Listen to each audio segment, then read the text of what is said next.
All right, we continue to get you the latest on the attack on the ED officials that happened early this morning in Mamta's bastion in North 24 Parganas district. In fact, details coming in, source-based information that is just coming in, that the TMC man blocking ED benefited in scam. The TMC man inciting the mob was in touch with TMC minister as well. So that is the latest coming in, source-based information on the attack that was carried out on the ED officials earlier today in West Bengal's North 24 Parganas. Source-based information that is coming in that the TMC man who blocked ED apparently benefited in the scam, and that TMC man even incited mob. The mob was in constant touch with a minister in West Bengal government. All right, let's first go across to Shravan Sen, who's joining us from the Delhi newsroom. Shravan, to you first, if you can once again put this into context. Sources telling Republic that the TMC man blocking the ED officials benefited in the ration scam.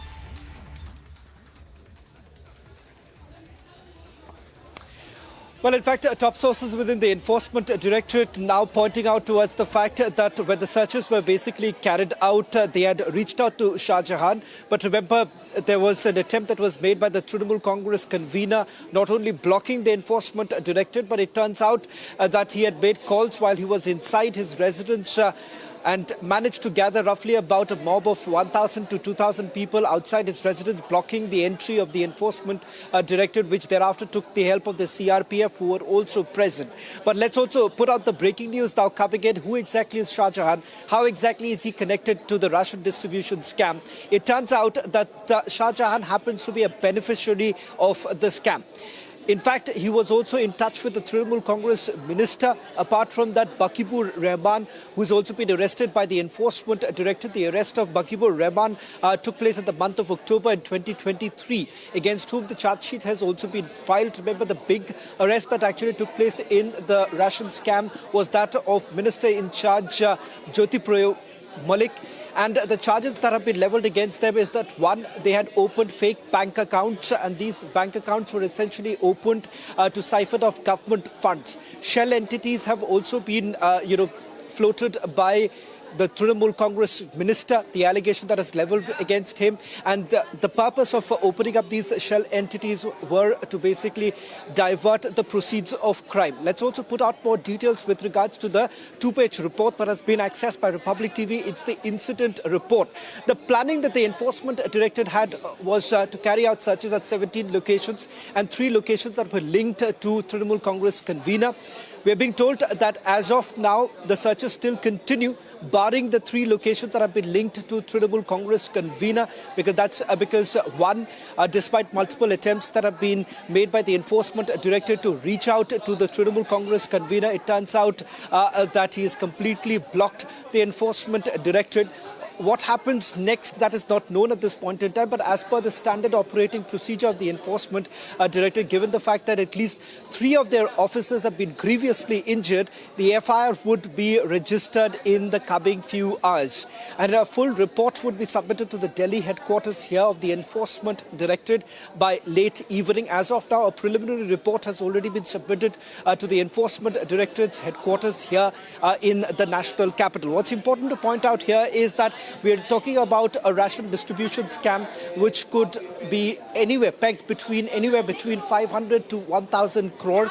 As the investigation is still underway, it turns out that the Enforcement Directorate has been able to come across some new leads. Now, what are these leads that we are really talking about? One, the fact that that Shah Jahan.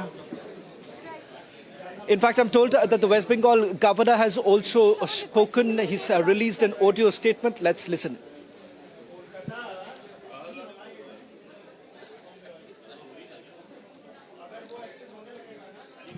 Incident reported from Sandeshkali in North 24 Parganas district is alarming, is deplorable, to say the least.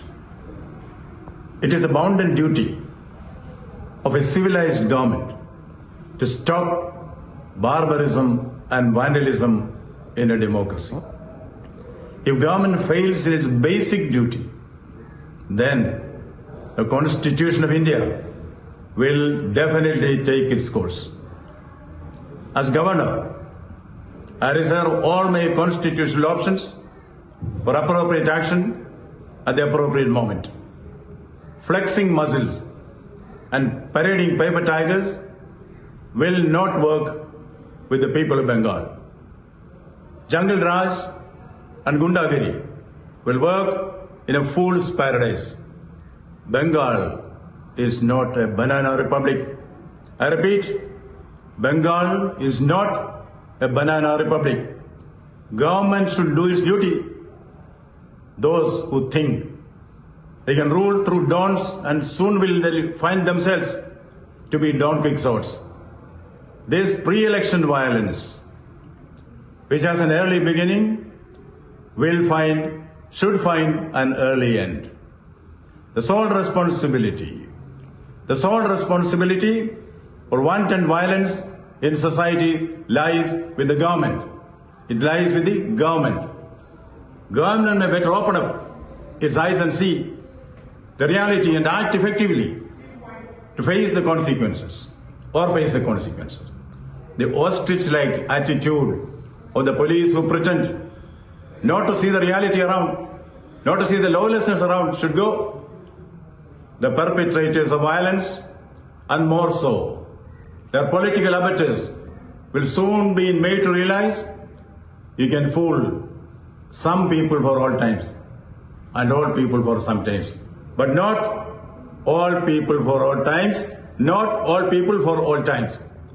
It is high time that we call stops to violence and hooliganism. In Bengal, violence will come to an end.